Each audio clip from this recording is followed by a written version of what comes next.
Hello and welcome to everyone. Myself Shraddha Devkar from Arihant College of Arts, Commerce and Science, Bavdan, Pune, Class 12, Subject English. Today we will see Section 2, Poem 2.4, Have You Earned Your Tomorrow by Edgar Guest. Introduction. Edgar Guest, 1881 to 1959. Edgar Guest was born in England and was brought to the United States when he was 10 years old. He began his writing career in 1895 at the age of 14. Edgar Guest is known as people's poet for his simple style and optimistic tone of writing. Guest is an American writer of newspaper and magazines. This is an inspirational poem. In this poem, the speaker is asking the reader whether they have done anything to improve the life of another human being or not. It is up to you whether you will have a better future or not. Therefore, one should consider one's actions and deeds carefully and plan accordingly for a better future. Now, we will see some hard words and their meanings from the poem. Toiling time. Time spent in hard physical work.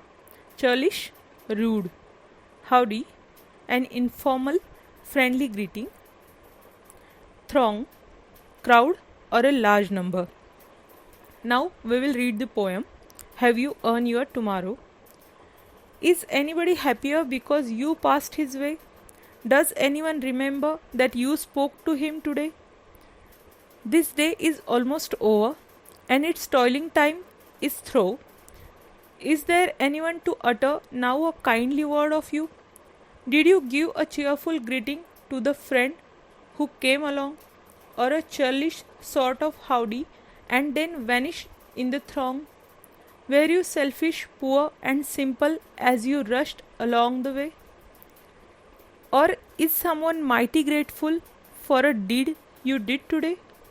Can you say tonight in parting with the day that's slipping fast that you helped a single brother of the many that you passed? Is a single heart rejoicing over what you did or said? Does a man whose hopes were fading now with courage look ahead? Did you waste the day or lose it? Was it well or surely spent? Did you leave a trail of kindness or a scar of discontent?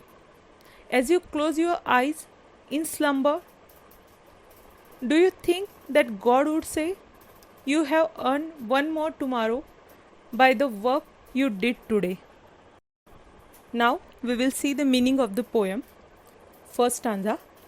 In the first stanza of this piece, the speaker begins with a question. Of all the questions to come, this one is the most direct.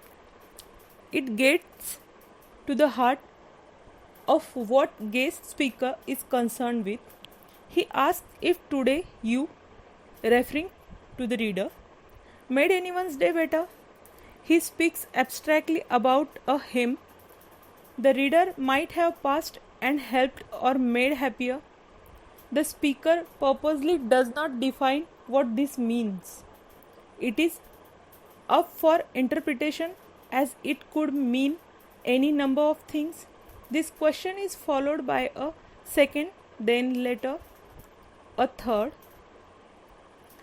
The second asks the reader if there was anyone you spoke to today who remembers you. Again, this question could mean anything. The most important parts of these two questions are the emphasis on unpromoted kindness and the fact that it is now the end of the day. The hours are running out for you to make a positive impact. The speaker emphasizes this by asking if there is anyone to utter now a kindly word of you. Now we will see the meaning of second stanza. The second stanza begins with another question. Here the speaker asks if any time during the day you greeted a friend cheerfully Now the kindness is moving inward. The speaker is also concerned with how you treat those known to you as well. In the next lines, he presents the opposite and pushes the reader on their own selfish tendencies rather than a cheerful, heartfelt hello. The speaker asks if you were churlish or rude. This would also be marked by one's quick disappearance into the crowd and a rushing off to another task. It is clear the speaker feels distaste at the idea of treating a friend in this way. He says very clearly that it is a pure selfish way to be, as if he is hoping for the opposite response. He asks, or did you act differently? And is someone grateful for a deed you did today? Now it's time to see third stanza. The third stanza begins with a longer question, probing into any help the reader might have given to a single brother.